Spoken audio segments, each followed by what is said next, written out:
วัสดีครับมาเจอกับบอลเรซอนิกอีกครั้งหนึ่งนะครับวันนี้ก็จะมีสินค้าตัวใหม่ล่าสุดของตัวโซโนสซึ่งเป็นซาวบาร์น้องเล็กของเขาเลยนะครับตัวนี้เพิ่งเปิดตัวไปที่อเมริกาเดือนที่แล้วเองสำหรับเมืองไทยก็ถือว่าเข้ามาค่อนข้างเร็วนะครับเดี๋ยววันนี้เราจะมาอันบ็อกซ์กันดูว่ามีฟีเจอร์อะไรและเทียบกับตัวพี่ๆของเขานะครับสำหรับคนที่เคยสนใจโซโนสแต่ว่าอาจจะไม่พร้อมเรื่องบัดเจ็ตสำหรับตัวใหญ่วันนี้แหละเราจะมีตัวที่ราคาเข้าถึงง่ายแล้วก็ตัวที่เสียงไม่แพ้ตัวใหญ่ๆของเขาเลยมาลองดูกันครับ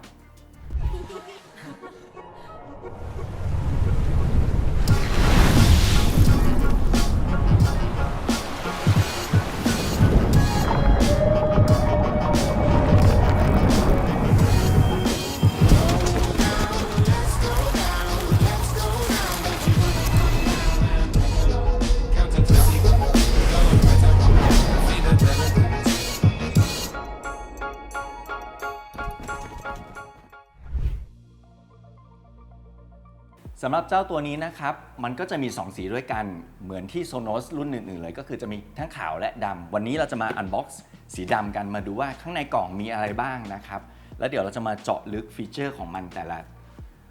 ส่วนว่า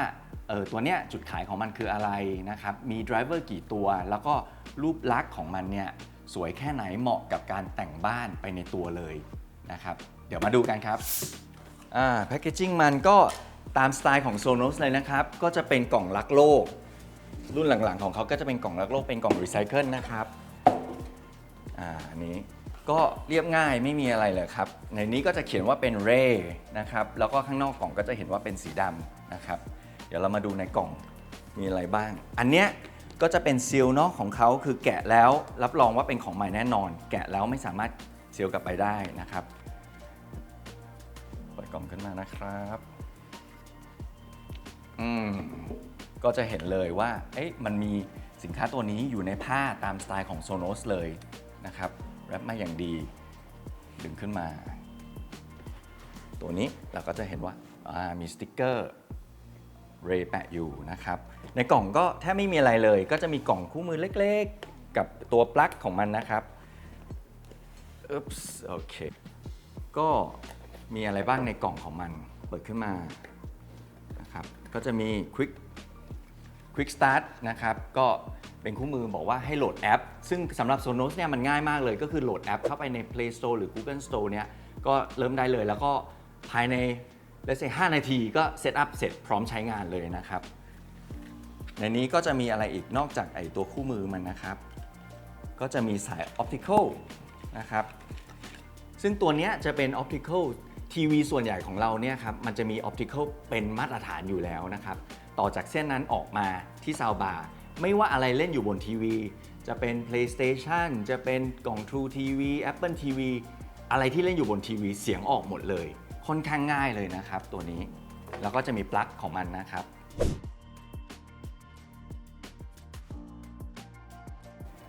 นี่ก็จะเป็นตัวด้านหน้าของเขานะครับก็จะเป็นกริลเหมือนตามซาวบาร์อีก2ตัวที่เป็นรุ่นพี่ของเขาเลยเป็นละเอียดมากคือมีรูแบบว่าเป็นหลายพันหลายหมื่นรูเลยครับตัวนี้ก็จะมีรูเยอะดูไกลๆเหมือนจะไม่เห็นนะครับแต่จริงๆมันมีอยู่เยอะเพื่อความโปร่งเสียงนั่นเองนะครับSonosต้องบอกว่าเป็นแบรนด์ที่ออกแบบที่ค่อนข้างพิถีพิถันพอสมควรเลยทุกอย่างที่เขาทำเนี่ยจะมีความละเอียดความแบบคอนเซปต์ของเขาเนาะตัวนี้ก็เช่นกันนะครับหน้าก็เรียบๆเลยส่วนโลโก้ก็เหมือนเคย Sonos นะครับไม่ว่าจะตั้งแบบนี้หรือจะตั้งแบบนี้ก็ยังเป็น Sonos เหมือนเดิมนะครับส่วนข้างบนมีอะไรบ้างข้างบนก็จะมี Play Pause นะครับมี Forward มี Backwards นะครับ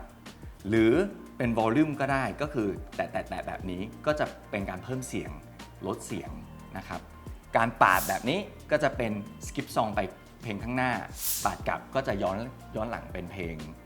งที่เล่นผ่านมาประมาณนี้นะครับส่วนด้านหลังนะครับ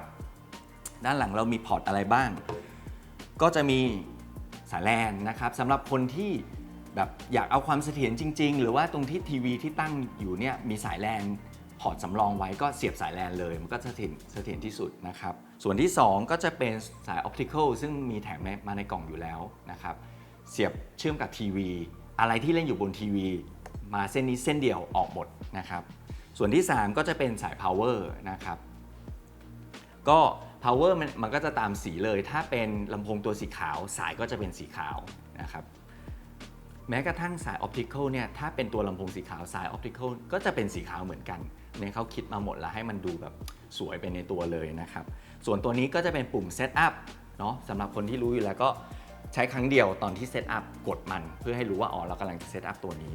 นะครับข้างหลังก็จะเรียบง่ายแล้วก็ถ้าดูไซส์นะครับมันค่อนข้างแบบเล็กมากเลยนะฮะอาจจะเป็นแค่แบบไซส์ทีวีหรือว่าเป็นไซส์จอหน้าจอเล่นเกมสักจอหนึ่งเนี่ยก็ประมาณ cover เดียวกันได้เรามาดูกันที่ขนาดของมันนะครับขนาดของมันเนี่ยค่อนข้างกระทัดรัดเลยนะครับเหมาะสำหรับพวกคอนโดหรือห้องนอนลูกนะครับหรือมุมที่แบบว่าอย่างคอนโดอย่างเงี้ยครับผมกล้ารับประกันเลยว่าถึงแม้มันจะตัวเล็กนะครับแต่รับรองว่ามันจะเต็มเสียงห้องนั่งเล่นของคอนโดห้องหนึ่งแน่นอนเลยครับตัวนี้ด้วยความที่ Sonos เนี่ยทำซาวด์บาร์มานานเนาะก็จะมีเรื่องเทคโนโลยีที่เขาแบบเรียนรู้มาพัฒนามาตัวเล็กแต่เสียงใหญ่เกินตัวมากๆเลยนะครับสำหรับขนาดของมันเนี่ยความกว้างของมันนะครับจะอยู่ที่55เซนนะครับความสูงจะอยู่ที่7เซนนะครับแล้วก็ความลึกจะอยู่ที่ประมาณ9.5 เซนซึ่งก็จะเห็นว่ามันเล็กมากๆเลยนะครับเมื่อเทียบกับโทรศัพท์เนี่ยเราก็จะพอเห็นขนาดน้ำหนักมันจะอยู่ที่ 1.95 กิโลกรัมหรือไม่ถึง2กิโลกรัมด้วยซ้ำนะครับยกสบายๆเลยอันนี้นะครับผมลืมบอกไปเบื้องต้นก็คือว่ามันสามารถยึดได้เหมือนกันไม่ว่าจะเป็นการตั้งนะครับตั้งบนเฟอร์นิเจอร์ใต้ทีวีหรือจะเป็นการยึดเข้าผนังเลยอย่างนี้เพื่อให้มันคลีนลอยๆไว้ก็ได้เหมือนกันนะครับมันก็จะมีซาวบาร์ไอตัววอลเมาส์นะครับขายต่างหากแล้วเดี๋ยวเราจะมาเทสเสียงกันว่าเสียงมันถึงแม้มันจะตัวเล็กแค่นี้แต่เสียงมันเนี่ยใหญ่ขนาดไหนนะครับซึ่งตัวนี้อย่างที่บอกไปเบื้องต้นมันก็จะมีทั้ง2สีนะครับมีดำและมีสีขาวนะครับเป็นขาวแบบเรียกว่าขาวจั๊วนิดนึงอะไรอย่างเงี้ยมันจะทำให้ดูไฮโซดูคลีนมันสวยทั้งคู่เลยที่ผ่านมาของ Sonos เนี่ยไม่ว่าจะเป็นสีขาวหรือสีดำลำโพงตัวอื่นๆนะครับก็ขายดีทั้ง2สีขึ้นอยู่กับการตกแต่งเลยว่าเฟอร์นิเจอร์เราหรือธีมของเราเนี่ยส่วนใหญ่เป็นสีขาวไหมลุคคลีนสะอาดโมเดิร์นหรือจะเอาแบบเข้ากับทีวีให้มันกลืนไปเป็นสีดำนะครับให้มันแบบเหมือนกับเข้ากับการตกแต่งที่มีโทนดาร์กนิดนึงแมนนิดนึงก็จะเป็นสีดำไปซึ่งเรามีทั้ง2สีเลยนะครับสำหรับภายในของมันเนี่ยสำหรับตัวนี้เนี่ยจะมีมิดวูฟเฟอร์2ตัวอยู่ตรงนี้นะครับซึ่งมันเป็นทรงรีเนาะวางนอนนะครับเพื่อส่งเสียงกลางและเสียงเบสออกมาตรงนี้นะครับส่วนด้านข้างเนี่ยก็จะเป็นไมโครพอร์ตนะครับเป็นดูอัลไมโครพอร์ตซึ่งอันเนี้ยจะเน้นเสียงเบสเสียงต่ำให้มันมีความลึกความทุ้มอยู่เวลาดูหนังเนี่ยก็จะอาศัยตัวนี้เยอะๆเลยฉากระเบิดหรืออะไรประมาณนี้นะครับส่วนตรงนี้เนี่ยก็จะเป็น Twitter ละแต่ Twitter เนี่ยเขาจะซ่อนอยู่ข้างในแล้วจะมีเวฟไกด์คือเหมือนมีช่องเปิดให้มันเนี่ยให้มันออกไปเฉียงๆเพื่อที่จะรู้สึกว่าเสียงมันไม่ใช่มีแค่นี้ถึงแม้ทีวีเราจะประมาณนี้นะครับเสียงมันจะไม่ได้ออกมาทางนี้เสียงมันจะออกมาค่อนข้างกว้างเราดูทีวี55 นิ้ว65 นิ้วเสียงมันก็จะออกแบบใหญ่เท่าทีวีหรืออาจจะมากกว่านั้นด้วยซ้ำแล้วแต่อะคูสติกของห้องเราสำหรับการใช้งานนะครับก็จะใช้ได้เหมือน Sonos ทุกตัวที่ขายระบบเรื่อง Multi Room เลยนะครับส่วนการใช้งานผ่านซอฟต์แวร์แอปของ Sonos นะครับก็จะได้ฟีเจอร์เรื่อง Speech Enhancement นะครับซึ่งเป็นการเพิ่มเสียงพูดให้มันชัดเจนมากขึ้นไม่ว่าจะเป็นฟังข่าวดูการพากย์บอลอย่างเงี้ยครับมันจะแบบทำให้รู้สึกชัดกว่าเดิมคือคุณจะรู้สึกได้ว่าทุกคำเนี่ยฟังออกเลยว่าเขาพูดอะไรอยู่ประมาณนี้นะครับอีกโหมดหนึ่งก็จะเป็น Night Mode สมมติดูตอนกลางคืนเราไม่อยากให้เสียงแบบบางช่วงเนาะของหนังมันก็จะเป็นเสียงดังขึ้นมาตุ้มต้ามเกินไปเนี่ยพอกด Night Mode ปุ๊บเนี่ยมันก็จะค่อนข้างบีบเสียงนะครับดังก็ไม่ดังเกินไปส่วนซีนที่เป็นเสียงเบาเนี่ยมันก็จะเร่งขึ้นมาให้แบบว่าฟังได้ชัดเหมือนกันนะครับเหมาะสำหรับการใช้ตอนกลางคืนดูคนเดียวไม่อยากรบกวนคนในบ้าน ก็จะมี 2 ฟีเจอร์นี้ซึ่งได้เหมือนกันกับรุ่นพี่ของเขาและที่สำคัญนะครับทุกคนที่รู้เรื่องเครื่องเสียงเนี่ยก็จะรู้ว่าอะคูสติกของห้องมีผลอย่างมากเลยไม่ว่าคุณจะมีซาวด์บาร์ดีแค่ไหนแต่ถ้าไปอยู่ในห้องกระจกนะครับหรือเป็นห้องที่โล่งโปร่งมากเนี่ยมันก็จะมีเสียงสะท้อนทำให้เสียงไม่ชัดเจนไม่เคลียร์นะครับ Sonos เนี่ยเขามีเทคโนโลยีที่เป็นลิขสิทธิ์เฉพาะของเขาเลยก็คือ True Play นะครับ True Play คืออะไร True Play คือมันจะวัดเสียงที่ออกมาจากตัวลำโพงของ Sonos จะเป็นซาวด์บาร์หรือลำโพงก็แล้วแต่เนี่ยแล้วมันจะปรับจูนให้ตัวลำโพงเหมาะกับห้องนั้นๆของเราอย่างเช่นเอาไปอยู่ในห้องน้ำเสียงก็จะไม่ก้องนะครับเอาไปอยู่ใต้โซฟาเสียงก็จะไม่ขุ่นก็ยังมีความชัดเหมือนเดิมซึ่งอันนี้เป็นจุดสำคัญเป็นจุดขายของเขาเลยว่าซาวด์บาร์ตัวเดียวกันมี True Play เข้ามาปุ๊บเราจะรู้สึกเสียงมันชัดขึ้นใสขึ้นแล้วก็แบบเสียงดีขึ้นโดยอัตโนมัติเลยครับซึ่งมันทำได้ผ่านแอปของมันเลยนะครับซึ่งอันเนี้ยมันจะทำได้ผ่าน iPhone เท่านั้นนะครับเป็น iOS device ส่วนตัวนี้นะครับด้วยความที่มันเชื่อมต่อกับทีวีด้วย Optical เนี่ยมันก็ยังไม่รองรับ Atmos นะครับแต่ว่ามันจะรองรับ Dolby Digital 5.1 นั่นหมายความว่าอะไรเราสามารถใส่ซับให้มันได้เป็นจุดหนึ่งสามารถใส่ Surround ให้มันได้เป็น 5.0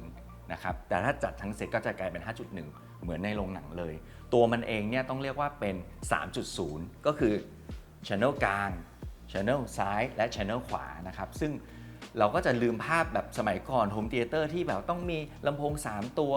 เดินสายไปตัวซ้ายเดินสายไปตัวขวาอันนี้ก็คือซาวบาร์มันจะมาแทนทำให้คลีนทำให้เซตอัพแบบดูมินิมอลมากขึ้นสะดวกสบายมากขึ้นนะครับไม่มีสายยัวเยียอันนี้ก็จะเป็น 3.0 เลยนะครับส่วนตัวนี้ข้างในมี amplifier ของตัวมันเองซึ่งจูนมาเฉพาะให้เหมาะกับตัว driver ของมันเลยเพราะฉะนั้นการเร่งเสียงสุดเลยเนี่ยมันก็ไม่ทำให้ลำโพงแตกเสียงแตกนะครับอันนี้เป็นข้อดีเนาะถ้าเทียบกับระบบเดิมๆที่ว่าเราไปเอา amplifier ยี่ห้อหนึ่งแล้วก็ไปใส่ลำโพง passive อีกแบบหนึ่งเร่งเสียงเยอะไปกำลังอาจจะเยอะไปทำให้ลำโพงแตกหรือไม่เหมาะสมกันตัวเนี้ยมันคือออกแบบให้ทุกอย่างมันฟิตให้เหมาะสมกับตัวของมันเองนะครับเพราะฉะนั้นอัดเสียงได้ 90% ก็ไม่มีปัญหาไม่ต้องห่วงเลยครับตัวนี้เอาละครับตอนนี้เรามาลองเทสเสียงกันตัวจริงเลยอันนี้ก็จะเป็นห้องนั่งเล่นของผมนะครับขนาดก็ประมาณสัก25 ตารางเมตรเนาะก็น่าจะใหญ่หรือว่าเทียบเท่าคอนโดห้องนั่งเล่นของคอนโดอันนึงแหละเรามาลองเทสเสียงกันตอนแรกเราจะเทสไฟล์ที่เป็นไฟล์เทสเสียงก่อนเลยนะครับแล้วจะเรียกดูมิติของเขาดูความลึกของเบสประมาณนี้ผมจะมีอยู่2ตัวนะครับตัวแรกก็จะเป็นตัว Ray ซึ่งเราเพิ่งอันบ็อกซ์ไปนะครับตัวที่2จะเป็นตัวที่ผมใช้อยู่เดิมอยู่แล้วก็คือตัว Sonos Beam นะครับเดี๋ยวเรามาเทียบเสียงกันฟังตัวมันเองเดี่ยวๆก่อนแล้วก็เทียบกับรุ่นพี่ของมันนะครับ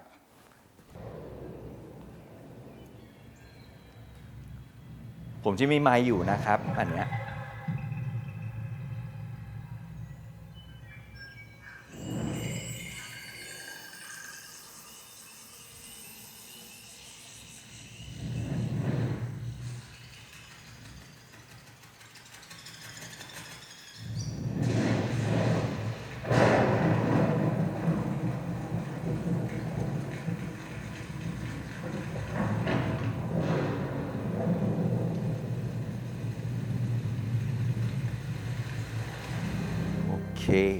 อันนี้นะครับจากไฟล์ที่ผมฟังเนี่ยไฟล์แรกเนาะจะรู้สึกว่าเสียงเนี่ยถึงแม้ลำโพงจะอยู่ตรงนี้นะครับเสียงของนกบินหรือว่าเสียงที่มีจิ้งหรีดในฉากที่เป็นอยู่ในทุ่งหญ้านะครับเสียงมันมาถึงตรงนี้ก็งงเหมือนกันนะทั้งที่ตรงนี้มันไม่มีลำโพงที่ยิงออกไปเหมือนรุ่นพี่เขาแต่ว่ามันจำลองนะครับความกว้างของเสียงเนี่ยก็คือรู้สึกมันมีอะไรบินอยู่ตรงนี้เลยนะครับนกก็เหมือนกันเรารู้สึกว่าบินจากซ้ายมุมนู้นมามุมนี้นะครับส่วนฉากที่เป็นฝนตกเนี่ยถึงแม้ลำโพงมันจะแค่นี้ยิงออกมาตรงๆแต่รู้สึกว่าฝนมันมาจากตรงแถวนี้เลยนะครับถ้าเป็นรุ่นพี่ของเขาแน่นอนล่ะมันก็จะยิงขึ้นไปมันก็จะยิ่งสูงกว่านี้กว้างกว่านี้แต่สำหรับตัวเนี้ยตัวขนาดเนี้ยเสียงที่ได้ผมได้เนี่ยก็ประมาณเกือบ4 เมตรนะครับแล้วก็ความสูงก็สักเมตรกว่าขึ้นมาจากตัวลำโพงมันเองนะครับอันนี้ก็จะเป็น มิติที่เขาจำลองขึ้นมาได้โอเคแล้วเดี๋ยวผมจะลองเล่นหนังตัวเดิมนะครับตัว test demo file ตัวเดิมแต่ว่าจะลองเล่นบนตัว Sonos Beam ดูเปิดเสียงเท่ากันนะครับ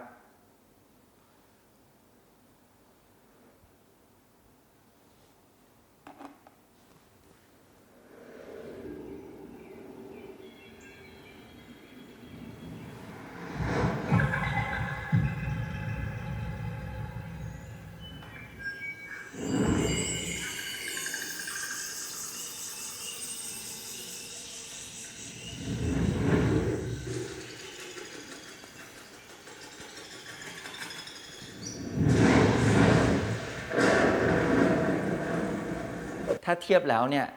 มันก็จะได้ความกว้างขึ้นมาอีกนิดนึงความสูงขึ้นมาอีกนิดนึงความใสนิดนึงความใสอาจจะไม่ชัดเจนมากนะครับแต่ว่าเบสเนี่ยเราเริ่มรู้สึกได้อันนี้ก็จะเป็นความแตกต่างของ2ตัวนี้นะครับทีนี้ถ้าถามว่าแค่เสียงอย่างเดียวเนี่ยส่วนตัวผมนะครับกับห้องแค่นี้ผมอาจจะไม่ได้จำเป็นต้องใช้ถึงตัวบีมด้วยซ้ำความชัดของเสียงหรือแม้กระทั่งมิติของเสียงเนี่ยครับผมว่าพอแล้วสำหรับตัวเรย์ยิ่งถ้าเป็นห้องเล็กหรือคอนโดที่มีผนังมีฝ้าที่ไม่สูงมากอะไรอย่างเงี้ยครับตัวเรย์เนี่ยคือตอบโจทย์มากๆเลยเป็นไงบ้างครับหลังจากที่ได้ลองฟังเสียง Sound Test กันแต่ต้องอย่าลืมนะครับว่าตอนนี้ที่ทุกคนได้ฟังมันคือผ่านไมค์ของกล้องเนาะซึ่งมันไม่มีทางได้ถ่ายทอดถึงความประสบการณ์จริงที่จะมาฟังตัวจริงของมันเลยเนี่ยซึ่งก็อยากจะเชิญชวนมาฟังที่โชว์รูมของเรานะครับที่ Bambini Villa ตามลิงก์ด้านล่างนี้นะครับส่วนไอตัวเนี่ยผมในฐานะที่เป็นคนใช้ Sonos จริงๆนะครับผมบอกได้เลยว่าเสียงมันถ้าเป็นห้องเล็กนะครับไม่ว่าจะเป็นคอนโดหรือห้องนอนอย่างเงี้ยคือมันเกินตัวแน่นอนและสำหรับช่วงนี้นะครับในฐานะ Resonix ซึ่งเป็นตัวแทนแต่เพียงผู้เดียวสำหรับ Sonos ในประเทศไทยนะครับเราจัดโปรโมชั่นพิเศษในการเปิดตัวครั้งนี้นะครับจากราคาปกติ 17,900 ลดทันทีเลย 2,000 บาทนะครับเหลือ 15,900 เฉพาะ 5 วันเท่านั้นคือวันที่ 4 ถึงวันที่ 8 กรกฎาคมนี้นะครับของเรามีจำกัดทั้งสีดำและสีขาวด้วยความที่ทั่วโลกเนี่ยผลิตไม่ได้ตอนนี้คือผลิตไม่ทันจริงๆสำหรับคนที่สนใจเนี่ยอยากให้รีบเข้ามาจับจองนะครับมาลองฟังตัวจริงที่โชว์รูมเราก็ได้ถ้าอยากจะสั่งซื้อเลยก็ตามช่องทางด้านล่างจอนี้นะครับแล้วผมเชื่อว่าถ้าคุณได้ Sonos Ray ตัวนี้ไปเป็นตัวแรกเข้ามาในไลฟ์สไตล์ของคุณผมเชื่อว่าจะมีตัวอื่นตามมาแน่นอนคุณจะหลงไหลในแบรนด์นี้เหมือนกับที่ผมเคยเป็น